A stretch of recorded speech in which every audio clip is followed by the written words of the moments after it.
Bueno, voy a intentar grabar la clase. Es más que todo una presentación, ya les digo, está tomado, es un resumen que está tomado del libro de Gaby, de Diabetes en el Embarazo. Eh,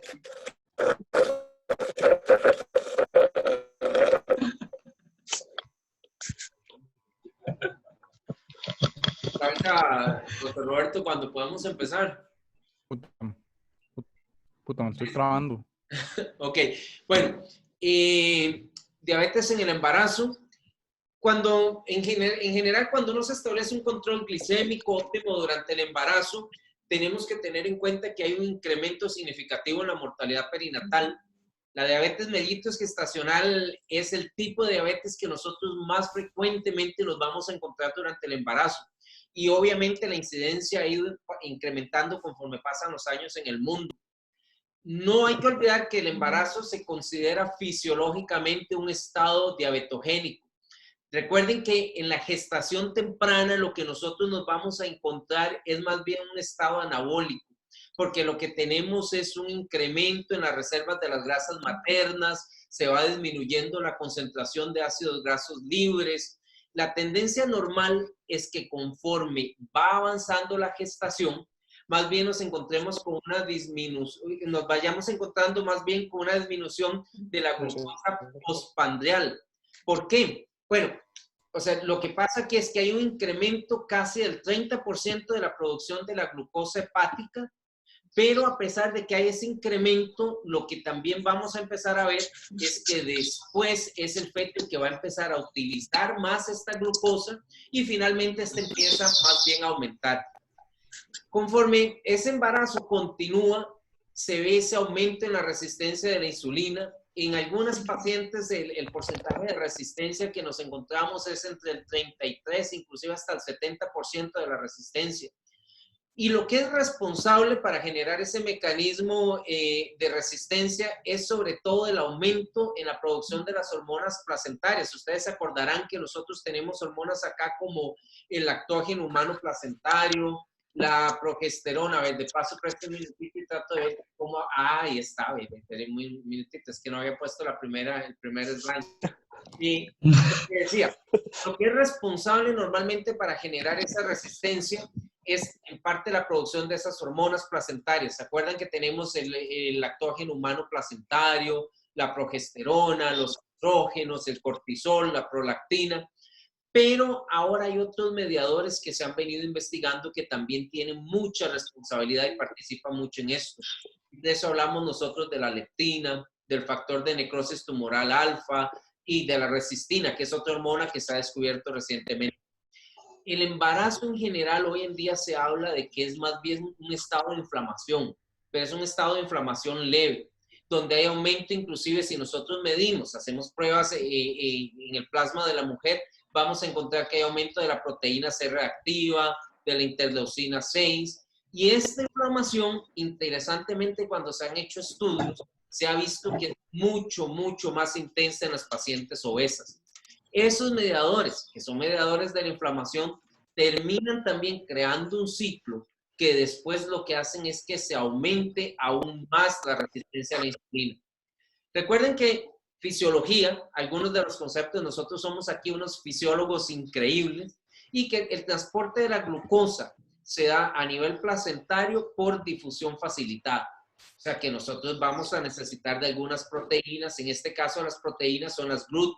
La proteína, el tipo de GLUT más importante en el embarazo es el GLUT1, y este se localiza sobre todo en el sincitiotrofoblasto. En el embarazo tardío, conforme va progresando la gestación, se nota un aumento en el número de los receptores insulínicos que hay en el endotelio vascular placentario. Pero a pesar de que hay aumento, también conforme vamos a discutir ahorita después, hay aumento también en la resistencia. Vamos a recordar algunos conceptos. El primer concepto, el concepto de diabetes mellitus como tal. Y si nosotros lo tuviéramos que definir, tenemos que decir que es un desorden crónico, que es metabólico, que está caracterizado por una insuficiencia ya sea absoluta o relativa de la insulina.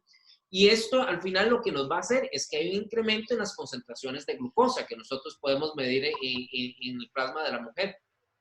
En el embarazo se ha venido utilizando, a pesar de que algunos sobre todo aquí en Costa Rica, dicen que no es útil. En el mundo entero se sigue utilizando la clasificación de White, que es el modelo para realizar la clasificación definitiva, donde nosotros decimos, bueno, esta mujer, ¿dónde la ponemos? Necesitamos un grupo para entender qué tipo de diabetes tiene, cómo es el manejo. En general, nosotros hablamos de un primer grupo, que es la diabetes gestacional como tal. O sea, es la diabetes que se descubre durante el embarazo. Y esta se puede dividir en el grupo A1, que son las pacientes que no necesitan insulina, son las pacientes que tampoco necesitan un hipoglicemiante oral, y luego tenemos el grupo A2, son esas mismas pacientes que se descubrieron durante el embarazo, pero que se van a necesitar insulina o que se van a necesitar hipoglicemiante oral. En ese grupo se incluye a las pacientes también de diabetes pregestacional. Perdón, en el segundo grupo, no en ese, no en el grupo A, sino en el grupo B. Son las pacientes de pregestacionales. Ese grupo B se subdivide en varios grupos. Ahorita lo vamos a ver dentro de un momento. Y sí, a nivel internacional lo preguntan mucho. Es importante tener en claro esta clasificación, entender quién corresponde a cada grupo, porque gran parte del manejo va a depender de dónde esas mujeres están ubicadas. Aparte de ese tipo de diabetes que ya conocemos, diabetes tipo 1, diabetes tipo 2, en el embarazo nos encontramos un tipo particular de diabetes, y es la diabetes que se llama MODY, y es M-O-D-Y, y esa es la que se llama Maturity Onset Diabetes of Youth. Normalmente ahí hay una disfunción de células beta, es muy parecida a la diabetes tipo 1, pero que no se vino a descubrir sino solamente durante el embarazo. Si hablamos ahora sí de la diabetes mellitus tipo 1, recordemos que esta diabetes es la que aparece normalmente en una forma bruta en las pacientes más jóvenes y que van a requerir la utilización de insulina de por vida. Aquí lo que se ve en algunas ocasiones es una predisposición genética. ¿Perdón? Esa es la de Mori, que es insuficiencia de células beta. O sea, difieren que de la 1, que no hay destrucción celular de las células. No, es lo mismo. O sea, básicamente es una 1, pero recuerden que la 1 uno normalmente la descubre en edades muy jóvenes, ¿verdad? Normalmente son pacientes 10 años o adolescentes. En cambio, esta es una diabetes tipo 1 que posiblemente ya había destrucción de células beta, pero que no se descubrió sino hasta el momento en que llegó un estrés lo suficiente como el embarazo que hizo que se manifestara, ¿verdad? Entonces, incluso, ¿perdón? No, que incluso en el libro habla de que es muy difícil clínicamente hablando de diferenciar una de la otra. O sea, sí. De la MODY como tal. Ahora tiene etiología autoinmune también. Sí, ahí precisamente es lo mismo, o sea, es la misma tipo 1, la misma etiología autoinmune, la misma generación de anticuerpos. Lo único es que quizás no era tan fuerte como para que se manifestara la clínica en edades jóvenes, sino que lo que necesitó es que hubiese un proceso de estrés fisiológico lo suficientemente fuerte para que se manifestara. Entonces, también hay esos anticuerpos que van dirigidos de los islotes de las células pancreáticas. Importante recordar, normalmente estas mujeres de diabetes tipo 1 llegan ya más controladas. Son mujeres que ya están utilizando insulina o que ya tienen un manejo más crónico, pero por el mismo manejo que ya se les ha dado, tienen una mayor predisposición a presentarse esta acidosis diabética y a episodios hipoglicémicos durante el embarazo. Por eso es que son mujeres a las que hay que ponerle muchísima atención. Es difícil en general hacer un cálculo exacto de cuánto es que hay que ajustar la insulina en el embarazo, sino que hay que ir más o menos trabajando a prueba y error. Estudios dicen que aproximadamente hay que ir ajustando 5% de insulina hasta la semana 36 por cada semana que pasa. O sea, más o menos es lo que se sugiere y ahí más o menos uno lo adapta, ¿verdad? A partir de la semana 36, lo que hay que hacer es ajustarla, pero otra vez para abajo. Entonces, de nuevo les digo, la mujer llega con una dosis de insulina, empieza el embarazo, lo que se hace es que cada semana se le va aumentando un 5% hasta que llegue a la semana 36 y en general luego, después de la semana 36, se le va bajando. Ok, si nosotros hablamos, vamos a ver, ya me perdí un poquito aquí donde estaba, aquí está.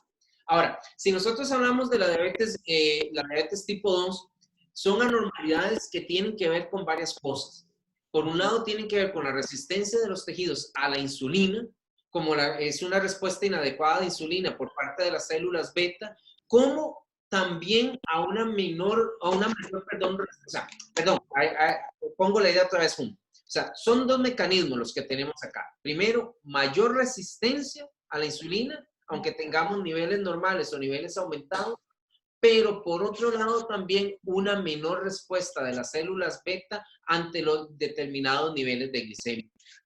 Estos pacientes, los que hablamos de la diabetes tipo 2, son pacientes que generalmente tienen una mayor edad, normalmente tienen más sobrepeso, se nota un inicio insidioso, no es tan claro como la diabetes tipo 1. Yo no sé si ustedes han tenido la experiencia de ver esos pacientes de diabetes tipo 1, pero son pacientes que pequeños, son gorditos o normales y de repente, ¡pum!, empiezan de una sola a manifestar la diabetes, se ponen súper flacos. Diferencia esta diabetes tipo 2, normalmente decimos es un inicio más insidioso, hay menos presencia de la triada típica de síntomas. Ustedes se acuerdan obviamente cuál es la triada de los síntomas de diabetes. ¿Quién se acuerda? Poliuria, polidipsia y polifagia. Poliuria, en algunos casos. exactamente. Entonces, estos pacientes de diabetes tipo 2, si bien es cierto, la pueden presentar, no tienen tan dramático ese inicio como en las pacientes tipo 1. ¿Me siguen? Sí. Me siguen. Les voy a preguntar, ¿me siguen cada 8? Me siguen. Las mujeres que desarrollan normalmente lo que es la diabetes gestacional durante el embarazo, y un poco conectando con lo que decía John, que dice el libro, estas mujeres que la desarrollan durante las etapas tempranas del embarazo, sobre todo etapas tempranas, tienen muchas similitudes metabólicas con la diabetes mellitus tipo 2. Por eso es que dice la Organización Mundial de la Salud que si normalmente nosotros hacemos pruebas de tamizaje en estas mujeres, son mujeres obesas con algunos factores de riesgo, y ellos tienen los mismos niveles séricos que como para diagnosticar diabetes fuera del embarazo, nosotros las caracterizamos a ellas no tanto como diabetes gestacional, sino que diabetes pregestacional que se manifestó durante el embarazo. Algunos puntos ahí importantes es que se ha logrado demostrar que todas las mujeres embarazadas tienen la disminución de un receptor que es muy específico para la insulina y se llama el receptor de sustrato de insulina 1, que es, en el fondo ahí, yo eso se los paso en otras notas, se llama IRS1. Y eso provoca que todas las mujeres embarazadas tengan una disminuida capacidad para ingresar a la célula de desoxiglucosa 2. Esto evita que haya un transporte normal de la glucosa hacia el interior de la célula y que pueda empezar todo el metabolismo normal. También el receptor beta de insulina disminuye la capacidad de fosforilización de la insulina. Ustedes recuerdan que lo que se ha discutido mucho no es tanto que se disminuya la resistencia al receptor como tal a la insulina, no es tanto que disminuya la cantidad de los receptores, sino que lo que se bloquea es como un segundo paso. Una vez que la insulina se une al receptor, hay una fracción beta del receptor de insulina que tiene que fosforilizarse para que pueda empezar la cascada del segundo mensajero. Y parece que es ese paso de la fosforilización lo que realmente se ve afectado. ¿Yo qué les recomiendo? Les recomiendo si pueden hoy en la tarde, porque esto sería lo interesante, que nosotros podamos ir fortaleciendo algunas de los fundamentos de medicina.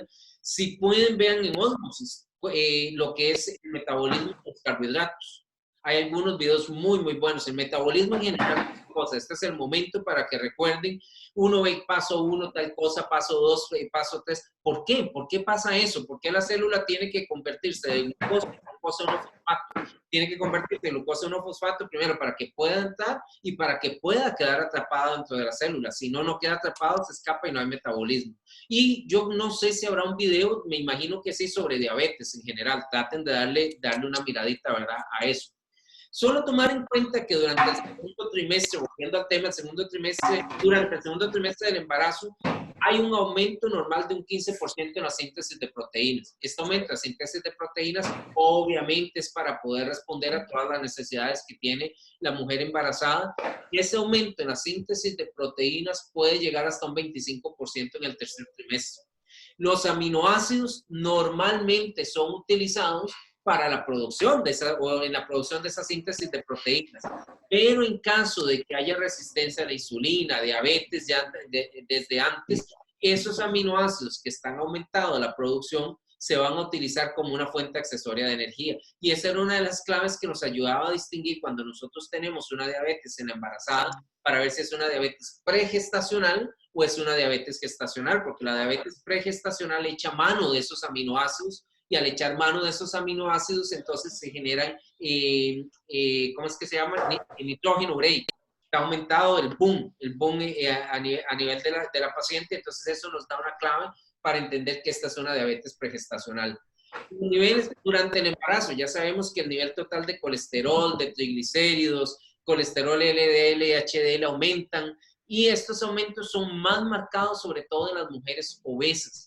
Y sobre todo también en mujeres diabéticas. Esto genera que hayan ácidos grasos libres, y esos ácidos grasos libres son los que están disponibles para el feto, para que el feto pueda empezar a crecer de tamaño, sobre todo acumulación de tejido adiposo, y es lo que nos va a producir la macrosomía.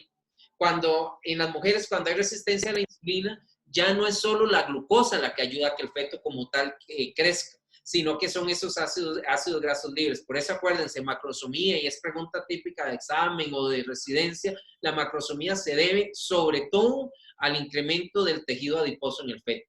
Si tenemos nosotros que hablar, bueno, ¿cuáles son las implicaciones? ¿Cuáles en la morbilidad, en la mortalidad perinatal? Hay un excesivo aumento en el número de óbitos fetales. Sobre todo se ve más en los embarazos complicados por diabetes, y esto se ha atribuido, y esa es una pregunta también que se nos hace frecuentemente. ¿Por qué? ¿Por qué hay óbitos fetales en... David se aburrió. Me disculpan, ¿verdad? Si les aburrió mucho la clase, perdón. Disculpe, David, que lo aburrí, disculpe. No, mae. Opa, ahí sigue. Ok, seguimos. Entonces, morbilidad y mortalidad perinatal. ¿A qué se debe el aumento de la morbilidad y mortalidad perinatal? Se debe sobre todo a una hipoxia intrauterina crónica. Esta es causada porque la diabetes produce un aumento en la hematopoiesis, sobre todo a nivel extramedular, y también porque hay una alteración en el metabolismo de los carbohidratos, y toda esa alteración, ese metabolismo de los carbohidratos es lo que hace que haya una asfixia intrauterina. Ahora, ¿cuál es la causa más frecuente de muerte? ¿Cuál es la causa más frecuente de muerte? Las malformaciones congénitas.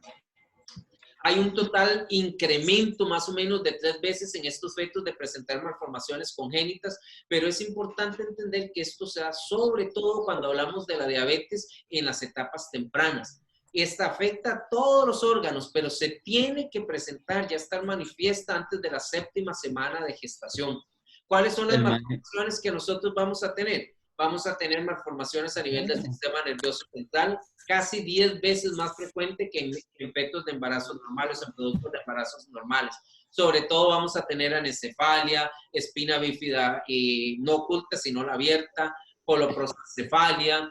También vamos a tener a nivel cardíaco, lo más frecuente son alteraciones del tabique, malformaciones del tabique, y hay transposición de los grandes vasos. La hiperglicemia materna como tal es la que se cree que es el mecanismo teratogénico, pero también puede ser que la teratogénesis esté producida por un aumento de los cuerpos cetónicos, por la hipoglicemia que también puede presentar ya sea la madre o el feto, también por la presencia de radicales libres de oxígeno, también por la inhibición que se da en estos fetos de la somatomedina, y por una deficiencia, eso es interesante, en estos fetos se ve una deficiencia del ácido araquidónico. Esa deficiencia del ácido araquidónico parece que es lo que es responsable, sobre todo, de las malformaciones a nivel cardíaco. Ahora, macrosomía fetal. La macrosomía se define como un peso mayor de 4.000 gramos. El libro dice 4.500, pero los autores decían que ellos prefieren considerarlo arriba de 4.000. O también el libro dice que sí se utiliza la definición de grande para la edad gestacional. Grande para la edad gestacional son los fetos o los productos que están arriba del percentilo 90 para el mismo número de días, ¿me entiende? Acuérdense de esos cuadritos que nosotros ponemos, ¿verdad? Entonces, pequeño para la edad gestacional, menos de 10, grande para la edad gestacional es más de 90. Hipoglicemia neonatal es frecuente que se encuentren los fetos, sobre todo cuando tienen macrosomía, y la hipoglicemia neonatal se define como niveles de glucosa de menos de 35 a 45 miligramos por decilitro, sobre todo durante las primeras 12 horas de vida.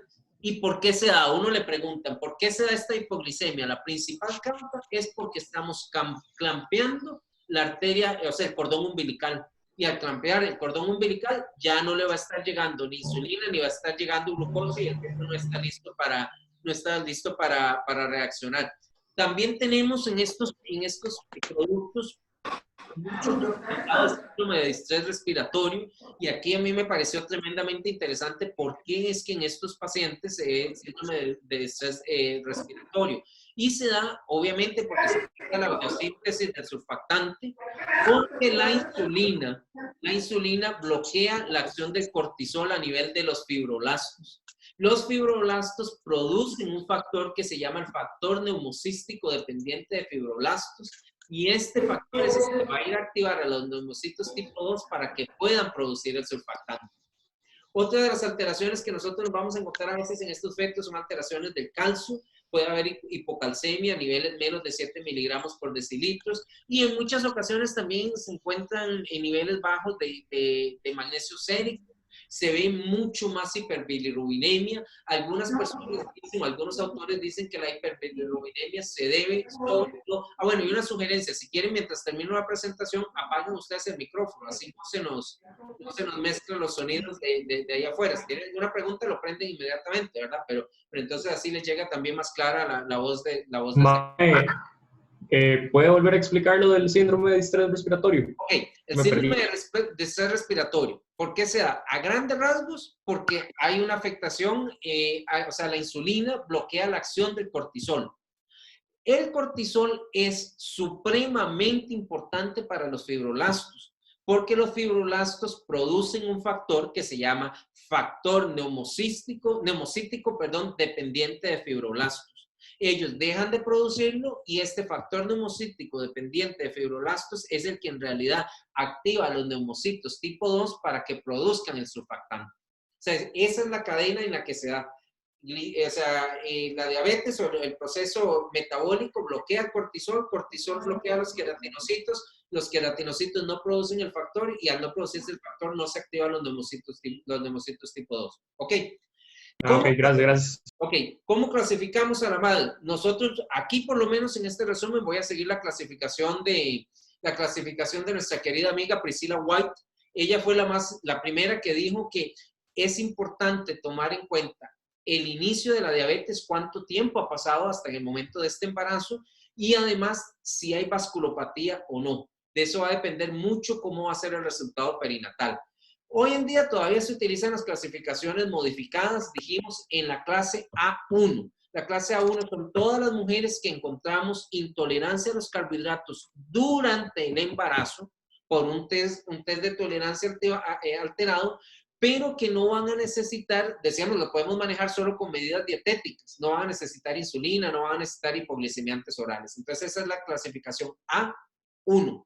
Luego, estos son los que llaman diabetes, o sea, mujeres por diabetes gestacional, pero en muchos países se le llama mujeres tipo A. Tipo A, recuerden, tipo A1 y la tipo A2 es lo mismo, diabetes gestacional, se descubrió durante el embarazo, pero estas sí van a necesitar el manejo de insulina o de hipoglicemiantes orales. Las pacientes B son las pregestacionales, o sea, las que ya teníamos diagnóstico de que había diabetes antes de que se iniciara el embarazo, y en las tipo B sobre todo son las que al inicio de la enfermedad, o las que han tenido, perdón, la enfermedad por lo menos por 10, apaguen el micrófono, porfa, el de ustedes. Tengo pregunta. Digamos, una paciente que es diabética gestacional y que voy a manejar entonces con tratamiento dietético o con ejercicio, entra en la clase A1. A1, exactamente. O sea, aquí básicamente es grupo A y todas las demás. Grupo A son diabetes gestacional, o sea, mujeres que no tenían antecedente de diagnóstico de diabetes, sino que lo que tienen es una intolerancia a la glucosa o a los carbohidratos durante el embarazo. y ahí la dividimos, como dice Jairo, en tipo A1 y en tipo A2. Ahora, todas las demás pertenecen a los grupos que vienen a continuación. Grupo D, el inicio de la enfermedad fue antes de los 20 años y la enfermedad ha durado por lo menos 10 años, pero no tiene complicaciones vasculares. En el grupo C son las pacientes que la enfermedad inició entre los 10 y los 19 años, o sea, de edad, entre los 10 y 19 de ellos. Y además la enfermedad, o que la enfermedad ha durado por 10 a 19 años. ¿Sí? No sé si me entienden la diferencia, es fácil. Grupo B, perdón, ahí me equivoqué una cosita, el grupo B son las que la enfermedad empezó cuando eran mayores de 20 años o que la enfermedad ha durado 10 años. No tienen complicaciones vasculares. Grupo C son las que la enfermedad inició cuando tenían entre 10 y 19 años o que inició a cualquier edad, pero que la diabetes ha durado por lo menos entre 10 a 19 años y que no tienen daños vasculares. Ahora, el grupo D. El grupo D son las mujeres que han tenido la enfermedad por más de 20 años o que fueron diagnosticadas antes de los 10 años de edad y que ya tienen vasculopatías. Luego tenemos el grupo F. El grupo F son las que tienen nefropatía diabética. Y nefropatía diabética, en este caso, aquí, ¿qué es lo que vemos? Son mujeres que tienen una proteinuria persistente, en las cuales no hay infección, en las cuales no hay afección del tracto urinario, perdón. Es que, y A, B, C, D. Y luego F. Brinca F. Y luego F.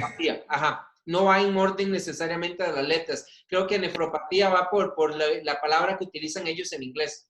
Porque, por ejemplo, el grupo R, que es el que viene ahora, son las que tienen retinopatía.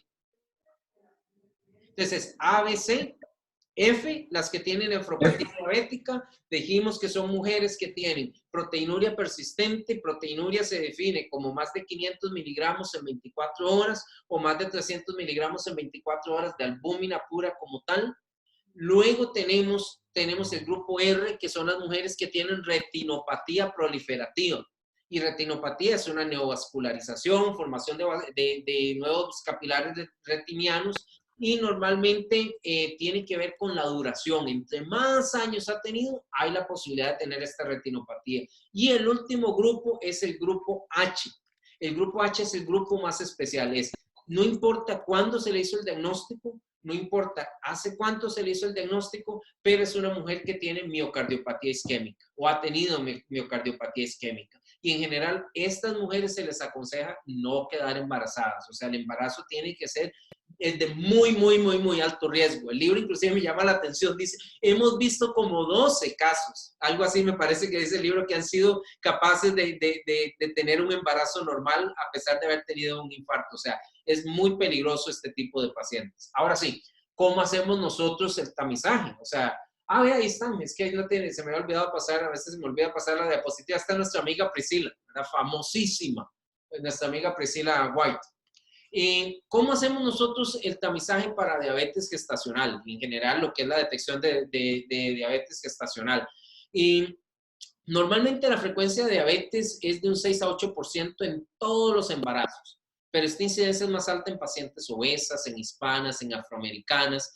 El término, dijimos, diabetes mellitus gestacional, se limita a las pacientes cuya intolerancia a la glucosa se descubrió durante el embarazo. ¿Cuál es el grupo de riesgo que nosotros tenemos para descubrir esa intolerancia a la glucosa durante el embarazo? Son pacientes con una historia familiar de diabetes, aquellas que tuvieron óbitos inexplicables en embarazos pasados, que tuvieron alumbramientos de productos con malformaciones, productos que fueron macrosómicos, pacientes que son obesas, que tienen hipertensión, que tienen glucosuria y sobre todo también que son, como les gusta decir aquí, añosas, más de 25 años de edad. Todas estas pacientes es un sí, hay que hacerles tamizaje. O sea, no se pueden dejar. Pero la realidad es que hoy en día se está recomendando que a toda paciente se le haga tamizaje. Cuando decimos tamizaje para diabetes gestacional, estamos hablando de un tamizaje que se hace entre la semana 24 a 28. Recuerden que es diferente el tamizaje para diabetes pregestacional. Ahora, tipo 2. O sea, nosotros también tenemos las pacientes un momentito acá, o sea, y es muy recomendable también el embarazo temprano. esas pacientes para poder descartar la diabetes tipo 2, sobre todo en pacientes, ¿en quiénes? Pacientes que tuvieron una diabetes gestacional antes. Esa paciente, recuerden que la diabetes gestacional como tal, luego va a aumentar la posibilidad de que la paciente desarrolle diabetes mellitus o la tipo 2. El hecho de que hay pacientes que son muy obesas, a esas se les debería hacer un tamizaje temprano. Pacientes que tienen algún metabolismo alterado de la glucosa, ya lo vamos a ver ahorita cómo. La forma más simple de realizar un tamizaje en todas estas pacientes es la hemoglobina glicosilada. Si la hemoglobina glicosilada está por arriba de 6.4, nosotros estamos hablando de pacientes que posiblemente tenían diabetes pregestacional.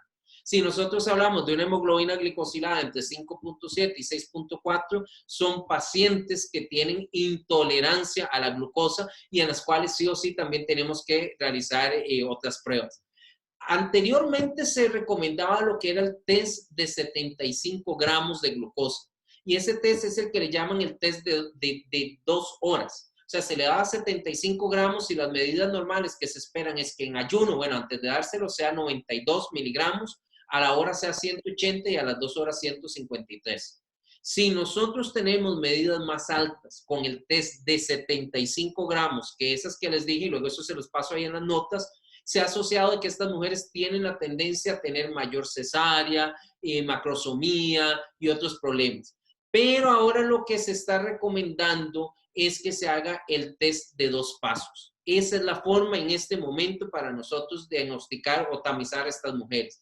¿Cuál es el test de 2 pasos? Lo que se utiliza es, en todas las mujeres se debe dar 50 gramos de glucosa. Luego se hace una medida plasmática después de haberle dado esos 50 gramos y debe estar entre 130 a 140 miligramos por decilitro.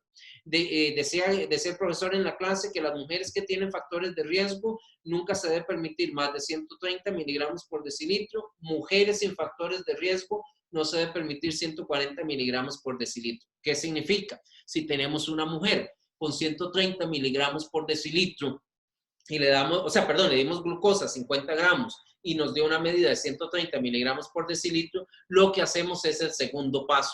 Y el segundo paso es un test de 100 gramos que lo medimos en 3 horas. Valores que en ayuno deben ir normalmente 105, a la hora debe ser 190, a las 2 horas debe ser 165, a las 3 horas 145. Aquí en Costa Rica me parece que manejan un poquito niveles más bajos porque en la clase nos decían que en ayunas era 95, a la hora 180, a las 2 horas 155 y a las 3 horas 110. En general, quizás es mejor manejar valores un poco más bajos. Ahora sí, una vez que nosotros tenemos diagnosticados a estas pacientes, ¿cómo las tratamos? La terapia como insulina siempre se ha recomendado como la medicación primaria, o sea, la mejor para lograr el control óptimo de la glicemia en mujeres embarazadas, ya sea tipo 1 o tipo 2. Vamos a tener casos, estamos hablando de diabetes pregestacional, mujeres que ya vienen controladas con metformina. Si este tiene un control óptimo y es ideal, se puede continuar. Lo que se recomienda es más bien que se haga siempre tratamiento intensivo con insulina en una mujer que no estaba controlada. Y esto lo que requiere son 3, 4 inyecciones o a veces inclusive el uso de una infusión continua subcutánea. Lo más importante es lograr que las mujeres realicen la automonitorización frecuente de los niveles de glucosa. Y no, ninguno de ustedes estaba con nosotros. Vimos una paciente, era impresionante. El doctor nos decía, así deberían ser todas. Tenía un diario como de 1 año, medidas casi cada 3 horas. Eso sería lo ideal, ¿verdad? Ahora, siempre también la terapia dietética, que es crítica para una regulación adecuada de la diabetes materna. Lo que se sugiere es un programa que consiste en 3 comidas principales y pequeñas meriendas durante el día. O sea, yo lo estoy cumpliendo perfectamente, ¿verdad? Porque yo como un montón así 3 veces y un montón de meriendas cada rato. No, 3 meriendas pequeñas. La dieta consiste en general 30 a 35 kilocalorías por kilogramo de peso normal. O sea, se calculan 30 a 35 de lo que la mujer debería pesar. Y esa dieta debe tener sobre todo 50% de carbohidratos complejos. Eso es lo ideal. Si nosotros tenemos vasculopatía, si ya detectamos vasculopatía, esta tiene que ser evaluada temprano durante el embarazo. sobre todo si estamos hablando de retinopatías, por un oftalmólogo, si estamos hablando de que hay problemas renales, hay que ayudarnos de un nefrólogo, porque si no, lo que va a pasar, o sea, la salud perinatal, la morbimortalidad perinatal va a ser muchísimo más alta. Por eso es lo importante de manejar esta clasificación de White. La cetoacidosis diabética se va a alcanzar a ver hasta en un 3% de todas las pacientes embarazadas que son diabéticas. Normalmente, si nos encontramos una paciente embarazada que está consumiendo pocos líquidos, que luego presenta vómitos persistentes por 8 a 12 horas, hay que inmediatamente sospechar de que puede tener una cetoacidosis diabética. La diabetes también obviamente puede resultar en hiperinsulinemia o hipoinsulinemia fetal. En los pacientes de bajo riesgo, lo que se recomienda como seguimiento es hacer un ultrasonido cada 4 a 6 semanas. A las 32 semanas empezar con el test no estresante, ¿se acuerdan? ¿Verdad? Que se le pone en la barriga a la mamá y se escucha la fetocardia. Y también lo que se recomienda es que la mujer empiece a monitorizar a partir de las 28 semanas los movimientos fetales diarios y que trate de llevar un diario.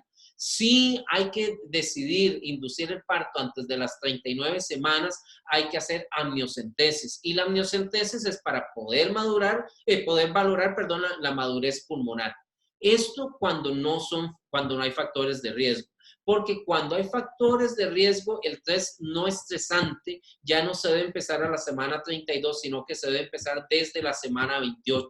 Y la amniocentesis idealmente se debe hacer antes de la semana 37, alrededor de la semana 38.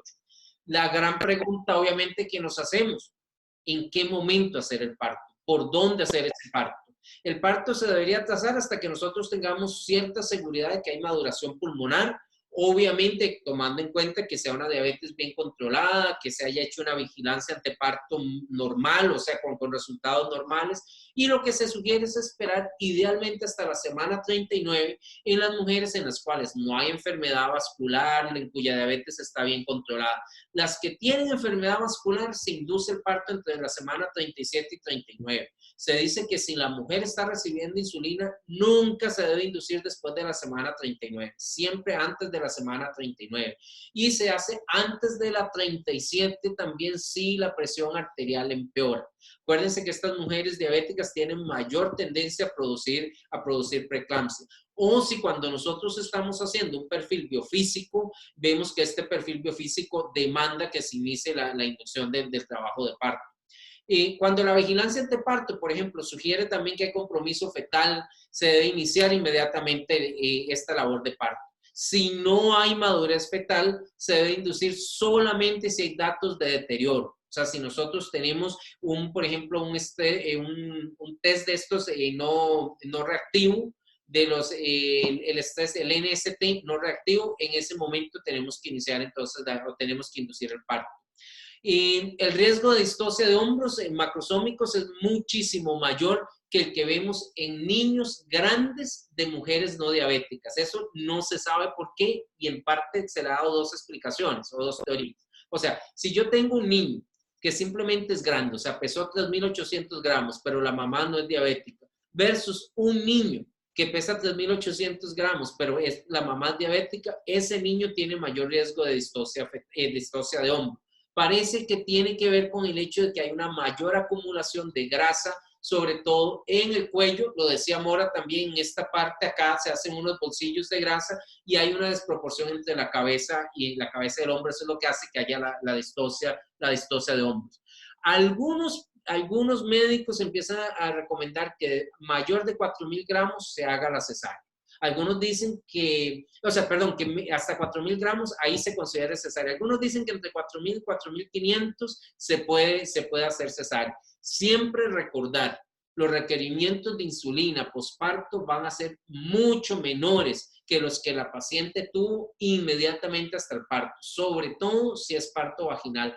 Por eso nosotros, si tenemos parto vaginal, la mujer puede comer normal, hay que inmediatamente después del parto bajarle a 1/3 de la insulina que estaba consumiendo hasta antes o que se le estaba aplicando hasta el momento del embarazo, en algunos casos la mitad. Ahora, ¿cómo manejamos? Eso sobre todo aplica a las pacientes de pregestacional. ¿Cómo manejamos el último punto? ¿Cómo manejamos una paciente con diabetes gestacional? Muy parecido. Obviamente también se ha incrementado. Hablamos de que ahora casi un 13% de todos los embarazos pueden llegar a detectar esta diabetes gestacional. El principal pilar del manejo de estas pacientes es la consejería nutricional y las intervenciones dietéticas. Aquí yo creo donde a alguna gente se le enreda. Diabetes pregestacional, sobre todo se considera insulina, sobre todo, pero se le ayuda obviamente con la dieta. Mientras que la diabetes gestacional, lo que se hace es manejo nutricional y sobre todo aumento de la actividad física. Una vez que ya se ha hecho el diagnóstico, ¿cómo se maneja a nivel de dieta? 2.000 a 2.500 kilocalorías por día. Y cuando se logra la dieta adecuada, lo que empezamos es a controlar la glicemia. Se sugiere que los niveles que debemos tener para que digamos que esta mujer está bien controlada por dieta y por ejercicio son 90 miligramos en ayunas, 140 miligramos a la hora cuando hacemos la prueba de glucosa, 120 a las 2 horas. Si la mujer tiene una medida arriba de esta, hay que empezar sobre todo con hipoglicemiantes orales. Y si tiene más de 115, el doctor aquí decía más de 120, hay que empezar con insulina. O sea, son pacientes que van a necesitar insulina. La metformina se ha utilizado en el manejo, se sabe que cruza la placenta, pero hasta el momento no se ha logrado demostrar que sea teratogénico. O sea, se puede utilizar con seguridad en estos pacientes, aunque hay algunos estudios muy recientes que parece que gliburide es superior a la metformina en el manejo de estos pacientes. Otra vez, las mujeres que reciben insulina se recomienda no llegar hasta las 39 semanas, sino a partir de las 38 semanas empezar a inducir el parto. No olvidarse, pacientes con diabetes gestacional tienen un riesgo de hasta 7 veces más para desarrollar luego, con el paso de las semanas, los meses o los años, diabetes tipo 2. 7 veces más comparado que una mujer que no tuvo diabetes en el embarazo. O sea, ¿cuál es la recomendación actual que nosotros tenemos? Que se utilice la vigilancia de glucosa en plasma, ojalá en ayunas, el test de tolerancia de 75 gramos aquí sirve, se está recomendando que se haga entre 6 a las 12 semanas después del parto, y si los resultados son normales, se debe repetir idealmente cada 3 años. Estas pacientes van a llegar inclusive hasta un 50% van a presentar diabetes tipo 2 a los 10 años después del parto. O sea, a veces ha pasado que se les vigila, está bien, no señora, ya todo está bien, no hay problema. También interesante, los estudios han demostrado que los hijos de mamás con diabetes gestacional tienen un mayor riesgo de desarrollar diabetes en la vida. Inclusive también estos tienden a ser más obesos en la edad adulta que los que se comparan de los hijos de no madres diabéticas. Un dato interesante es que tienden a ser más flacos durante la infancia y a ser más obesos durante la edad adulta y a desarrollar diabetes mellitus. La última pregunta que siempre queda y que va a venir de parte de muchas de estas pacientes hacia nosotros es, bueno, ¿y qué métodos puedo utilizar anticonceptivos? Métodos de barrera, sobre todo el diafragma, otros métodos que no vayan a alterar el metabolismo de los carbohidratos, porque las mujeres diabéticas o las mujeres inclusive que no sean diabéticas, pero que tuvieron diabetes gestacional, sí se ha visto un aumento de los efectos adversos serios que nosotros tenemos con los anticonceptivos orales. Recuérdense, el riesgo de trombosis profunda, el riesgo de accidente vascular cerebral, cualquiera de todos los demás. Entonces, lo que se recomienda aquí son los métodos de barrera. Eso en general es lo que les diría yo, ese es el resumen que les haga yo para presentarles del capítulo que nos presenta Gabo. ¿Tienen alguna pregunta hasta acá? Y todo eso lo llevo 6 horas. Sí, ¿verdad? Es difícil, ¿verdad? ¿Qué son? Como 6 diapositivas, una hora por diapositiva, nada, hombre, nada. Sí, ¿verdad? Sí, qué duro, ¿verdad? Qué duro. Yo espero que les haya gustado a todos modos, ¿verdad, Yuji? Espero que usted nos